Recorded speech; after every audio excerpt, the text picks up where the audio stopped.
Jacob McFarland joins Ced Lath and other Houston Cougars in the transfer portal, meaning Kelvin Sampson and the Cougs have their biggest roster turnover yet, and they're in the perfect spot.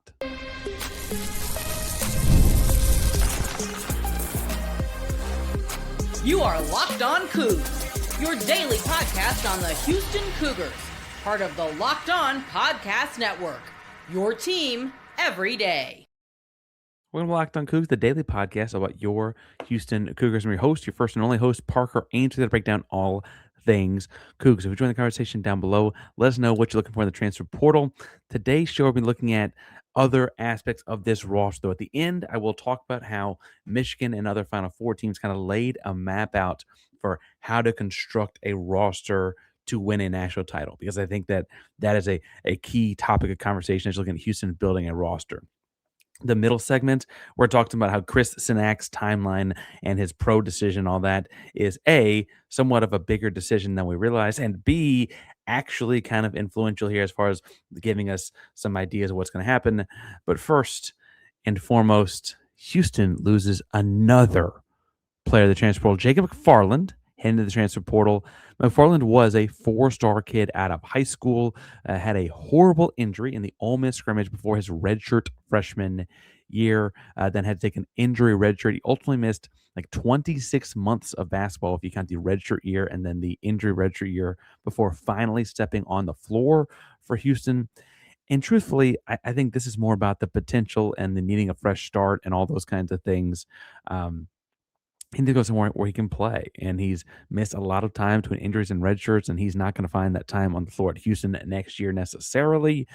And so McFarland's going to look for somewhere to play, and frankly, he'll probably play well and transfer and portal up somewhere after that, right? Like I fully expect this to be not the first time he is in that portal. He was a really, really good high school basketball player, really, really high end prospect, great length, great intangibles, all kinds of awesome stuff that had a really gruesome injury in that Ole Miss scrimmage and has never really gotten to fully recover from it, right? And so he played behind some great players last year, obviously, but not so easy. We also have seen Ced Lath, another Houston Cougar big man, transfer out as well.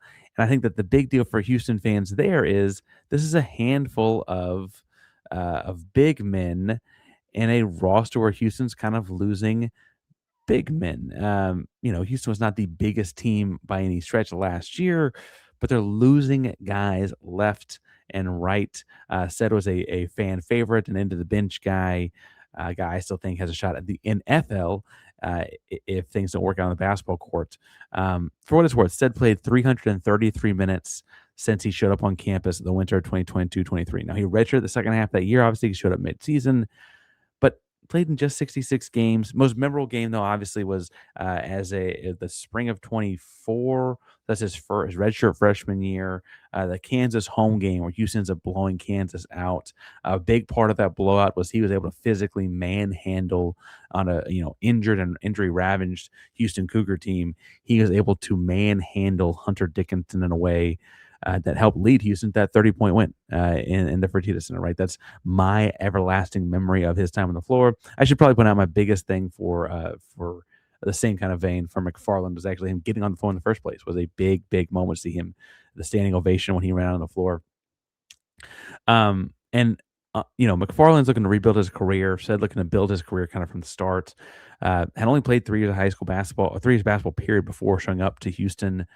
Came from the Ivory Coast. He did have other powerful offers. I wonder if he ends up at like Louisiana with Coach Quanis, or maybe that's what McFarland does. A guy that they know, right? Someone to kind of get some minutes and reps at a different level of basketball, because Houston's needing more skill at those positions. Those guys are raw and undeveloped talent. But Houston is returning. You're anticipating, I should say, returning Tugler. You're bringing in Arfan Diani, and look, you're going to look to portal some guys that can really get on the floor. But the biggest thing is that you're looking for guys, period, now, because you lose 4 guys at graduation or eligibility out right? And Ramon and Uzan and Sharp and Sacco. You're now losing three to the portal. Isiah Harwell, we mentioned last week, announced he was going to enter the portal on the earliest side of things. Ced Lath and Jacob McFarland both over the weekend. That's seven guys that are off your roster. You're also going to have to at least test the draft. I think you're going to at least lose one of those in Kingston, Flemings, and Chris Cenac. You probably, good shot, you lose both of them. So suddenly you're looking at nine guys. And we've had this chart on the board before, but we pull this chart up for the audio audience. It is a list of who's on the roster with the delineations about what year they are in. Houston's never carried that 15th scholarship. That's a Kelvin Sampson thing. He always says you want to kind of have that 15th spot open come October in case something crazy happens. We talked about last year when Auburn's roster was kind of up for grabs, the coaching change, right? You kind of want to have a 15th spot just in case. And you'll see here how many less guys you've got on next year's team. You'll also notice that Flemings and Cenac are on that roster because technically they have not announced any intentions otherwise as they're recording this podcast. And so they're underlined and italicized because I would not anticipate them both being on it. But even with them both, you're looking at eight guys. Mercy and Chase are the only guys that have played real significant minutes besides Kingston. Besides Kingston and Chris, and there, I guess there is a apologies that one didn't have JoJo on, I guess. But here you look at it with JoJo included. JoJo being the lone senior next year. Presently, you don't know what transfers you're going to get in.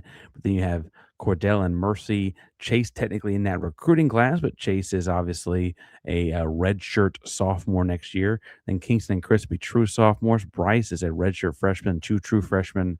It gets pretty sparse, pretty fast. And so as you look at it more zoomed in, right, you're looking at a lot of spots potentially to fill in next year's roster. And Houston's going to be okay. And I think that's the biggest thing right here is like this has been a known occurrence. Like this has been a known thing. There's some people that hypothesize this is why Kelvin Sampson was never going to actually retire this offseason. He would not be handing his son Kellen a let's just say potentially blank roster. As we mentioned, we anticipate even within this roster, we've got presented that two of those guys will probably be testing, if not going to the NBA. That's a lot of turnover for a first-year coach to deal with. You also anticipate, like bluntly, the speech Kelvin gave where he said that we are quote poor. I think you've seen a lot of donations and some of the dollar amounts you're hearing thrown out. We'll talk about some in the second segment about that too. Some of the dollar amounts you're seeing thrown around indicate that this is look, a roster that is not cheap. You don't land five-star prospects like Diani or Kingston or Chris by being cheap. You might get a little bit of a discount because of the program you've built, but ultimately you are seeing a lot of dollars being thrown into this team that maybe are more than you've seen in the past. I think that was a wake-up call to a lot of people. I also think that look, I think Harwell had the closest thing to rotational minutes. He ended up getting passed up by Mercy and Chase in terms of rotation, but Mercy and Chase played some of the same positions, and so positionally, he kind of fallen behind his cohort there. Chase is technically the same eligibility class, if anything, right? And so Isiah kind of fallen down the ladder.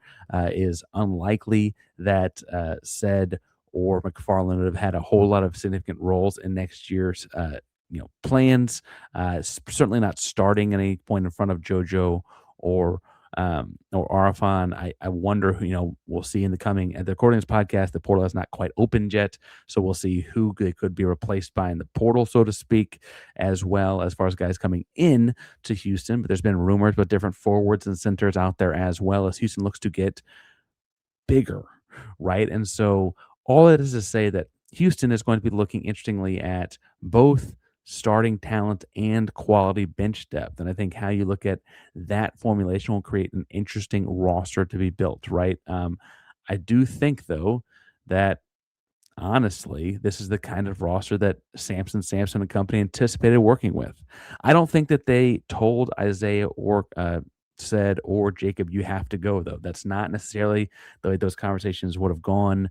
My understanding is on Houston's behalf, but I think they would have been very frank and upfront about what next year was going to look like and what NIL evaluation that would have been given their anticipated role and all those things. And I cannot hate guys for hearing low minutes maybe further down the totem pole, and that you want to go on something where you're not in that spot anymore. Like that is totally an understandable thing, especially if you're a guy like Ced or Jacob that has not seen the floor much at all and need to kind of get out there and get seen. Isiah Harwell obviously anticipate a little bit different role here at Houston. I still think that his injury lagged into the season more than people maybe gave it credit for, given some of his early high school tape and what kind of things he was able to do and how he was moving against some of the best high school competition in America, and then how he kind of turned into a junkyard dog type when he was out there for Houston, and this jump shot was not the same. I wonder how much of that injury lingered into the season, but we'll hear more about that when he has a lot of success elsewhere. I'm not the guy that ever negatively wishes anything on guys as they leave the program. Frankly, they're a symbol of your program as they go. Like Tremont Mark went into Arkansas and then Texas. Power to you, brother. I wish Terrence Arsenal had more success at NC State. Right, like go be a stalwart, represent the program well on your way out the door wherever you're going. Obviously, some of those hurt more than others, but Houston is a machine that keeps on going. They've turned over starting caliber players year after year. They lose four starters, they bring in four new ones. They figure things out every single year under Coach Sampson. And while this is a bigger project than they've ever had, right? We're looking again at potentially having just seven guys on the roster. And that's before you've heard like we don't know if Cordell or Bryce are leaving technically, I guess, or assuming JoJo, Mercy, and Chase do. I think there's a pretty good chance those three do, I should say. But that's a lot of movement, right? A lot of movement and a lot of rebuilding to do. One key signal to be paying attention to in that will be what happens with one Chris Cenac. And I want to give him and that portion of this its own segment in a second because it's really important. But before we get to that, something else that's really important is predictions. Because what if sports could be traded like markets? Now you can put your sports IQ to work in real time with Robinhood prediction markets. It's not you against the house, it's you participating in a live market. You can buy or sell your positions live all game long. Use your sports knowledge in the moments that matter. Robinhood prediction markets change the game. It's people moving the action. So when the momentum shifts, you can move with it. I always knew the game, but never had a dynamic way to apply it. Now you can actually take part in it live in a market powered by people. You're no longer just a spectator. You play by play, you get to decide. Trade every play with Robinhood, now available across the US. Download the Robinhood app now to begin. Futures are cleared. Swap trading involves significant risk. It's not appropriate for everyone. Bid contracts are offered by Robinhood Derivatives LLC, a registered futures commission, merchant, and swap firm. Parker Ainsworth Locked on Cougs. Reminding you, if you want a little bit more Locked on Cougs every day, we're going to continue giving you a lot of the typical free Locked on Cougs content wherever you get your podcast throughout the transfer portal windows opening and stuff like that because they anticipate a lot of movement happening. But if you want to be talking to me about that through the Discord server, the texting service, anything that you want to get in contact with me on, or if you're enjoying more than the traditional Locked on Cougs daily, a little bit extra snippets here and there, and you want that throughout the entire year, go to lockedonpodcast.com/everyday to learn more about the program, the all access content, and all that. Or if you've already heard enough, go to lockedoncougs.supercast.com. All right. Chris Cenac is obviously five-star freshman. He was projected top 10 pick. Came in and had some impactful games in big moments. Played well against Auburn out the gate. I would point out a couple of Big 12 games in the tournament and stuff like that he played really well in as well. Kansas in the tournament game and stuff like that, BYU in both tournament games in the regular season game. Like he played really, really well in some big time games. And look, was a dominant, like I think, was it Fraschilla said, always a professional rebounder or whatever, right? Like had a really, really good season. And it is a loaded NBA draft class. He has been projected as low as 25th, 27th on big boards. That'll get flushed out more as they do the lottery and that kind of stuff in the NBA draft. This is not an NBA draft podcast, but that's how that kind of stuff works, right? Go check out Locked On NBA Draft with the No Ceilings crew if you want more on that. I do text those guys back and forth. They want to ask about these kinds of things, right? Kind of see what are they hearing, what are they seeing, what are they projecting, and why. And Cenac, I think you can expect to at least test the draft waters. Now, Kingston will be a top 10, maybe even top 5 pick. He's gone. Sorry to tell you, he's gone. Cenac, in most years, would be a lottery pick. This is a particularly loaded draft, and there is some question about if he could fall into the mid-20s. And without putting other people's money out there, where this gets interesting is The NIL dollar amount I've heard thrown out for Cenac is somewhat close to what a salary would be for a year for a 27th, 28th, 29th, 30th pick. Uh, Rookie wages get kind of set. They're not quite standardized, but they're pretty set, right? And so it the real goal of your rookie contract and where you get drafted is to set up your second contract, right? And what I could see an agent telling Cenac and what the calculus they have to do is would it be beneficial for Cenac to have a year at X dollars in 26, 27 playing in college or pro? Which is more beneficial to get to the second contract a year earlier, right? By going pro now and getting the second contract, which would be based on your first contract, and your first contract would be lower because you're in the 20s or whatever, right? Or would it be more beneficial to be potentially drafted much higher, right? Project to be drafted much higher in next season at the 27 draft and have that second contract hit a year later, right? As far as career earnings go, a year later, but it could theoretically be much higher because the first contract would be higher because your draft spot would be better. That's calculus they're going to figure out based on what the NBA guys tell them at the combine. Chris Cenac is likely going to be told to go to the combine by the Sampsons. That is the 10th through 17th of May. And then he has 10 days, so the 27th of May, to decide what he wants to do. The 2027 draft is not as strong as of the present tense situation here. That's why some guys from the class 2028 have actually reclassified to get into the class 2027 to have a shot to get into that draft class because it won't be quite as strong. I also think it'd be worth it. Like we should probably point out, most lottery picks are freshmen and international players.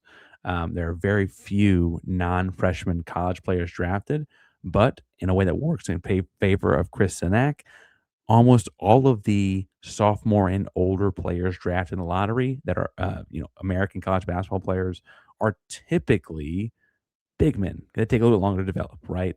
And so I think that kind of will impact where things go with that. The biggest drawback for Houston is that he could wait until theoretically 11:59 p.m. Eastern time on May 26th, right? Like he has that long to make a decision.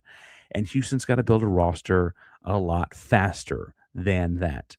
What I'm going to be paying attention to, and what I think you need to as well, is they will be talking, the Sampson Company and Chris Cenac. They'll be talking the entire process. They'll be talking with his agent, talking about what you're hearing, what are you thinking, etc. Right? And the pro folks will be talking to Cenac and his agent. Cenac and his agent will be talking to Houston. So it won't be a direct line of contact, but it will be with him as a middleman, right? And what will be interesting will be if in the second, third, fourth, fifth days of this transfer portal, or figurative or literal days, I should say, you start to see a bunch of bigs get rumored to go to Houston. That might indicate that they're getting phone calls like, "Hey, Chris gone." Right? Like that could be the indication is that, hey, they've heard Chris is gone. We got to find some way to fill that spot. Our fan's going to start. That's great. We got a guy if a guy is to sub behind him. That's awesome too, right? If you don't, or you see them start to add some cheaper bench pieces, that could indicate that they're saving some of that NIL dollars, some of that money allocation, right, for Cenac to ultimately come back. And so, what I'm tracking here, and what I think you need to too, is what other additions are they making? Checking my phone, make sure this is happening. What are they making as they get to that point, right? Because Chris is going to be a longtime pro. I am very convinced that his game fits the pros better than does college basketball because the pick and pop is such a big part of what they do. If you don't know the difference in rules and stuff like that, the biggest thing is defensive players can't just sag off in the lane, right? And so if you have a center or a power forward that can shoot out from behind the arc, and Chris's shot is good and clearly has room to like grow. There's nothing mechanically wrong with it. Then as a pick and pop guy, they'll run him through 1,000 reps a day, thousands of reps a day. He'll play 82 games. He'll play on the G League and the pro team. He'll play a bunch, etc. And 2 or 3 years into this pro contract, he'll be a true starting caliber, if not higher. Pick and pop, big man, great rebounder, great shooter, etc. And he will then pull big defenders out of the lane, right, to open up driving lanes for other guys, right? Like he's already like trajectory got that path set up, and that'll all work very well for him. It's just about, is it going to be worth it for him to potentially have the exact same salary, or I guess technically the NBA salary would not include sponsorships, things like that, but a comparable salary in 2026, 27, because apparently suddenly Houston has found that kind of money, for a late 20s pick, not for a top 10 lottery pick like we thought he would be, but a late 20s pick. Would it be worth it to take a slight pay cut in 26 7 to then ultimately have a bigger rookie and then second contract if you get drafted that much higher? Because we're talking about a gap on that second contract of 20, $25 million, right? If you can play your way into the top 10 of next year's draft. And that I don't think that's impossible. It would take some growth, but I think that's a path he could very well be taking and very much be looking at. Again, that's calculus that his agent will be working on. He's not going to be signing up with some Joe Schmo, but I want to stress that Sampson has said before, he'll say it again when it happens.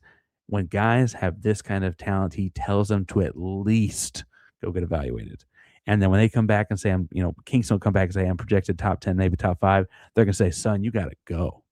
That is part of what they do, is they get guys ready to go, and they'll tell him to go, right?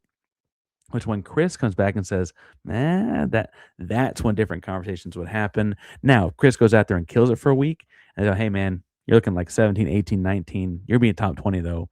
That's money that I don't know if Houston can match. And that will be the interesting thing to see, is how that week goes. And again, I think we'll kind of get some inklings as to how it's going, for paying attention to what happens between now and then. Now, admittedly, that's all happening in May. The transfer portal is opening on now, and by that opening, that does not mean you have to sign players, but there's a short window here where guys can enter the portal, and then they basically have until classes start, and really they have until the season starts, so they don't want to enroll in the summer session, to be signed right to a college program. So you're going to have a lot of names that are out there, and there are some players that you'd want if you lost Chris Cenac that might not be willing to wait and stuff like that. But I think that we'll see what Houston's inklings are about Chris based on the moves they make between now and then. Because if they have good understanding that he'll leave, I think they'll go get some guys. If they have an idea that he may stay, they'll probably get some other guys, because they got to use that money right now. Speaking of money, Michigan had an expansive roster and just won a national title. But the Final Four, Sweet 16 and more, just laid out the roster construction, the way to win an NBA title. And so, or an NBA, an NCAA title. And I want to talk about what that roster construction looks like and what lessons to take as Houston looks to build a roster in just one moment. Because first, we got to remind you that today's show is brought to you by FanDuel. The NBA playoffs, the NBA title I was talking about, is here. Every possession matters. Every matchup is magnified. Every game can swing an entire series. Right now, FanDuel is giving new customers a great way to get on the action. Look, here's what I like about the action they got going. You can bet just $5, get 250 in bonus bets if that first bet hits. That makes it easy to follow the action, player stats, trends, matchups, all in one single place location on the app. It makes the entire playoff experience much more engaging from start to finish. The Rockets, trying to figure out if they're in that third, fourth, fifth seed area, may fall as far as sixth. They're looking at matchups. Go check out where they're at on FanDuel right now. Head to FanDuel.com to get started. FanDuel, play your game. Parker Ainsworth locked on Coogs here, and Michigan set up a roadmap here for building a national champion. And counter to a lot of people who watched Houston go out of the tournament with a horrible shooting performance and stopped watching it, the roadmap is not through Europe, but through, honestly, the transfer portal. And when you see this happen, look, Illinois was an outlier. Most teams in the Sweet 16 and better had one or two international guys on the team, and that was it. Illinois, right, had obviously a lot. I think a lot of people thought, like, well, that's the key path, is you got to go find some international kids because that's the team that beat us, and that's the way it goes, right? However, Illinois was the outlier by a lot of percentages as far as what the international population of that team was. And For what it's worth, all those guys were good, but their best player was an under recruited kid in Keaton Wagler from Kansas, right? For what it's worth, in the entire NCAA tournament, about 10% of the players on rosters came from European countries, uh, compared to almost 85% were born in the United States. Now, that's by birthplace. That doesn't even count like guys that are from Europe but played in American academies in high school, not in European pro basketball, right? The vast majority of these players in the tournament are coming off of American high school product, or becoming, they might be coming from academies or be coming from, the national EYBL scholastic circuit or whatever, but they are playing in the American high school basketball system. That's the first thing, right? It's not the European track, it is a different track. That track is to look at two things: being older and being bigger. All four Final Four teams were top 30 in average height. And that's important because having size increases your ability to rebound and things like that. It also helps you win games by helping you find those easy or stop the bleeding baskets. There were times against Illinois, and there were times in each of Houston's losses this season where they gave up a run that they just could not find a way to score to cut in half, right? 17-0 run of Illinois is the most fresh, but there were other runs against Arizona or against Kansas and Fog Allen, or where, insert Texas Tech game up in Lubbock, where you just needed a way to get a basket to stop the bleeding. And this year, Houston was not able to find that. The size gives you options there, and frankly allows for putbacks as the way to make that happen. Look, the Final Four and title game are played in football stadiums in modern college basketball. Sometimes regionals are too.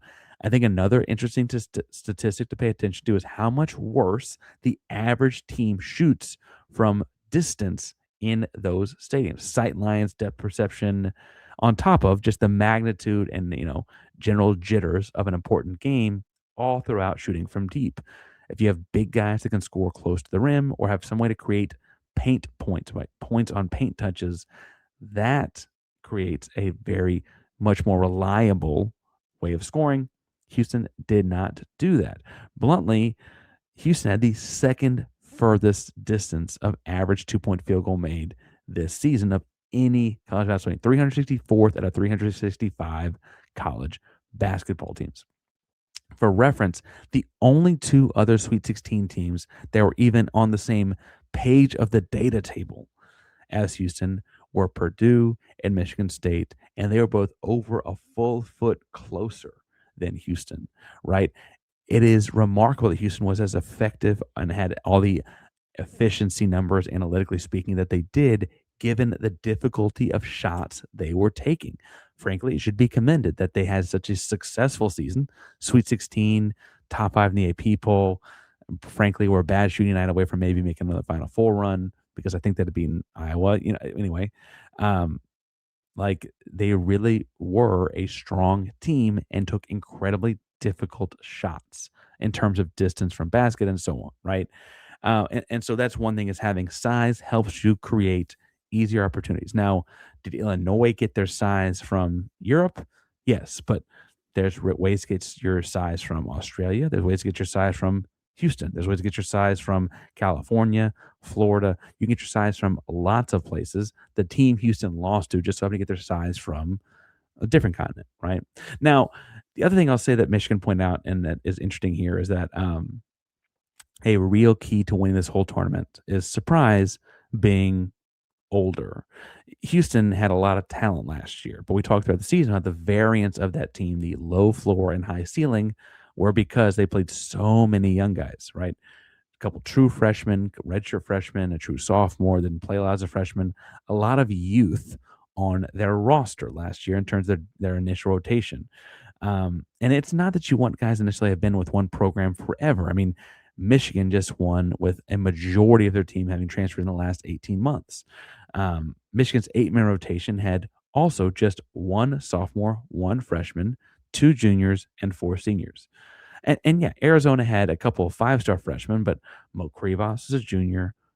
Toby Awaka was a senior. Delorso was a senior. Jaden Bradley was a senior. UConn, right? third trip to the finals in 4 seasons. On their roster, they had just one freshman in their 8-man rotation. The other players were all juniors and seniors. And Illinois had the star freshman we mentioned, and they had one other freshman in their top 8 rotation. They had senior guard Kylan Boswell. They had a handful of juniors as well. This is about being older. And those starter graphics from the Sweet 16 or whatever went crazy about how many guys started at different programs or whatever. And, Houston had 4 of their 5 because Houston started off at Oklahoma. And I think Michigan State had all 5 starters start off at Michigan State. And that was the only team, right? Alabama, Arizona, Duke, Purdue, and Houston, or all teams had 4 other 5 starters start off their respective schools. Of that entire bunch, all of those, Michigan State, Alabama, Arizona, Duke, Purdue, and Houston, 6 of the Sweet 16 teams had 4 or more starters start off at their institution. Only one made the Final Four. I don't think that's an accident. I would also push that team, Arizona, started 3 freshmen, which kind of feels like skirting the rule because, of course, they've only been to one school, right? Of the 2026 Final Four starters, 10 of them transferred in. 10 of the 20 starters were transfers, 6 were freshmen, right? Of the 2025 Final Four starters, 12 were transfers, 3 were freshmen. The 2024 Final Four starters, 14 were transfers, and 1 was a freshman. So you're seeing increases in star freshmen and increases in transfers, seeing a lot less of the one school veteran guys. And as we enter a transfer portal season where Houston's looking to flip over a lot of its roster, paying attention to that. Don't go get guys that have spent 1 year somewhere, as good as that year might have been. The key here is finding veterans, juniors, seniors, people that are grown men in a college game, wherever you find them from. You want to find size, big, strong, bowling ball shoulders, long arms, etc., to get on the boards and get after it, right? Because that's the way the game is heading. It's not about where the guys are from or can you find a cheaper guy that maybe played over here before this or that? It's not it. It's about size. It's about veterans. And frankly, it's going to be about finding guys that combine those attributes with Houston Cougar basketball culture. The way Houston plays with those added into it will ultimately lead to the success of next season. Now, names are flying around. I'm pretty confident in who they've got going and what they'll have coming in. But we'll be following it live very, very quickly as things start to roll in at Locked On Cougs. Go ahead and subscribe. Thus, when things go live and Locked On Cougs. But remember to Locked On Podcast Network. That means your team every day, no matter who's on it. Go Cougs.